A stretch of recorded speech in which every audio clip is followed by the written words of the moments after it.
would like to talk to you today about the subject of exploration and how you can use that idea. So exploration, we think of explorers. A lot of times we could think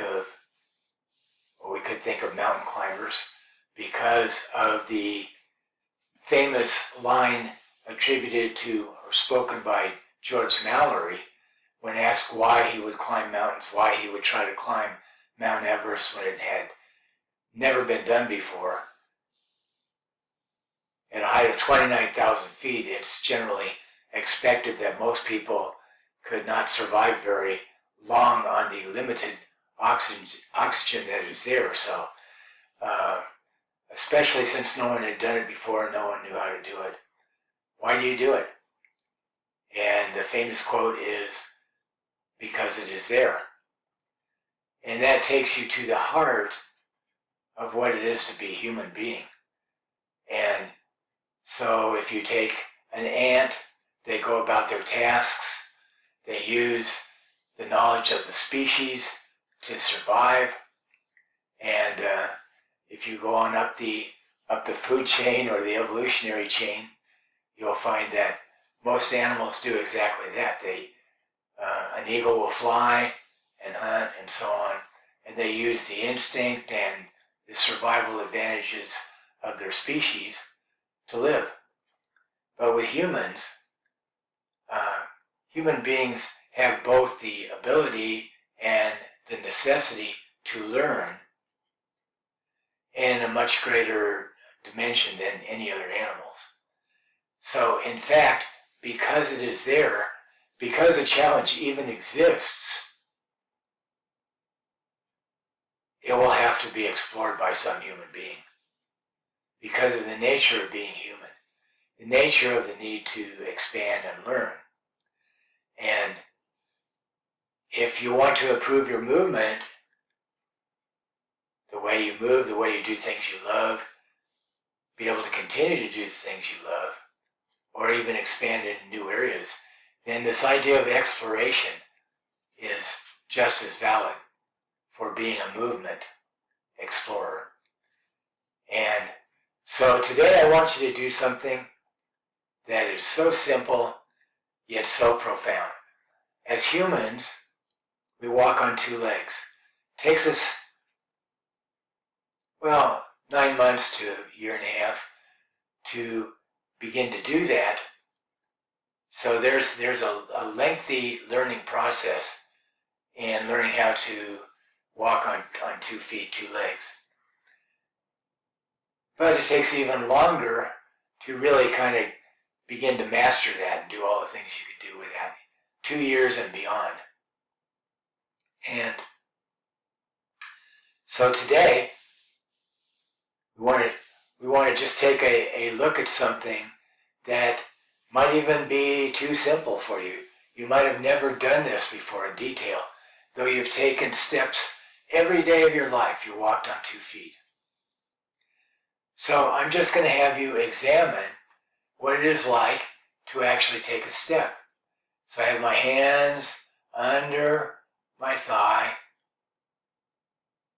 and I lower down slowly, and take note of which part of your foot contacts the floor first. All right? So, which part of your foot contacts the floor first? And if you go very, very slowly, going slow is essential for exploration.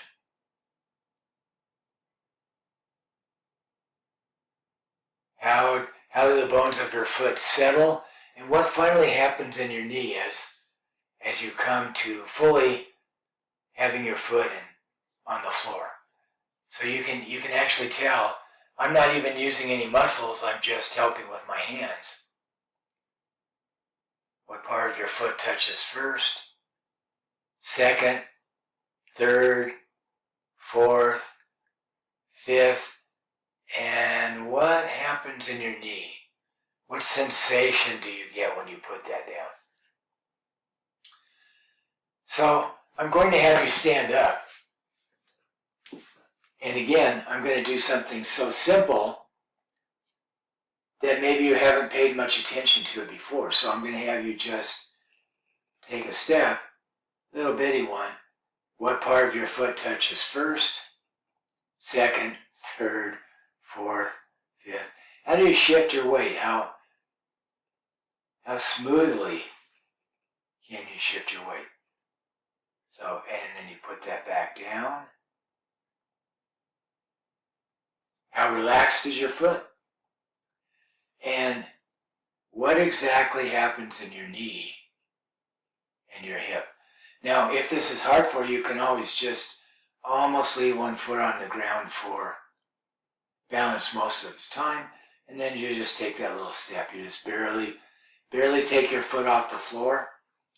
The slower you go, the better it is. So now I'm going to go ahead and leave the toes of one foot on the floor, and then I'm going to briefly lift and set it back down.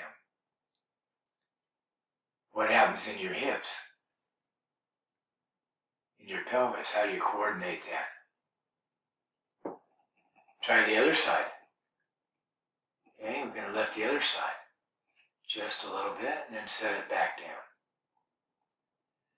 Can you feel what happens in your waist to maintain your balance?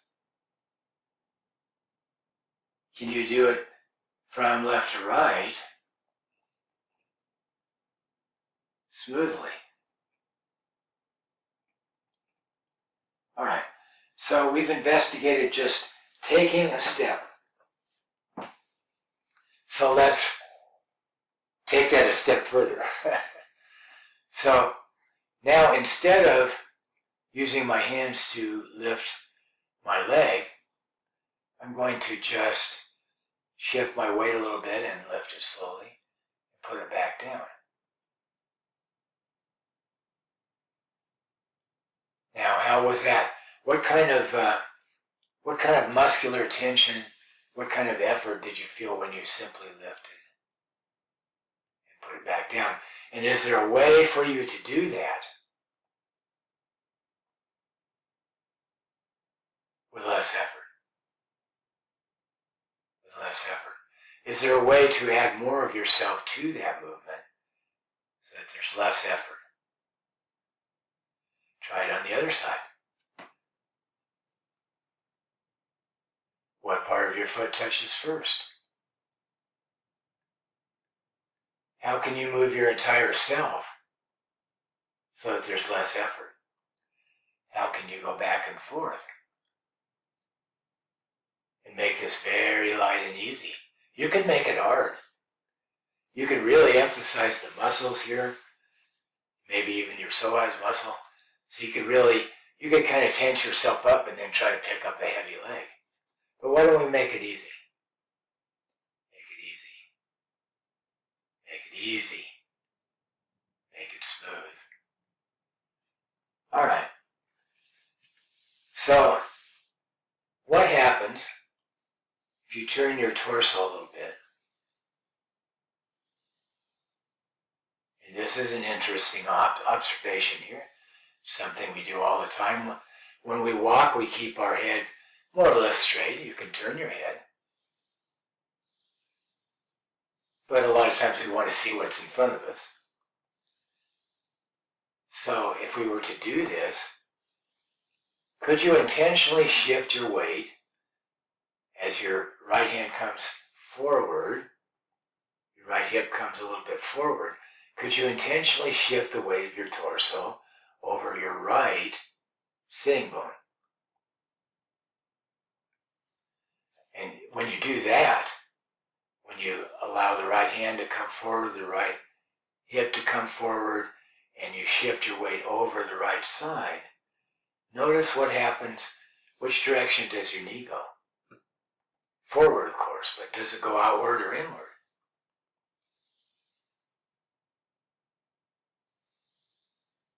Now you could make this hard also. Let's see if we can make it easy. So you only go in a comfortable range of motion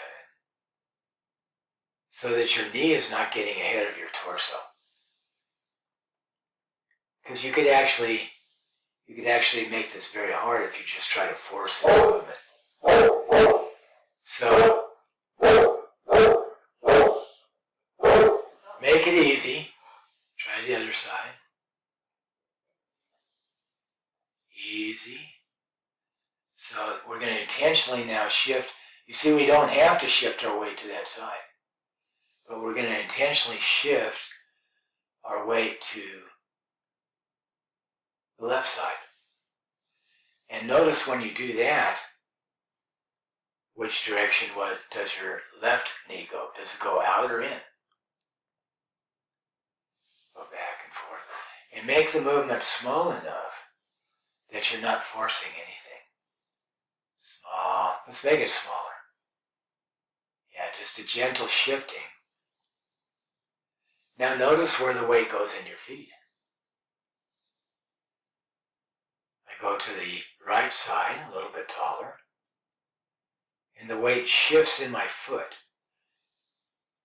The left side, a little taller, so there's definitely a connection between the foot, the direction of the knees, definitely the torso, shoulders, the head. All right.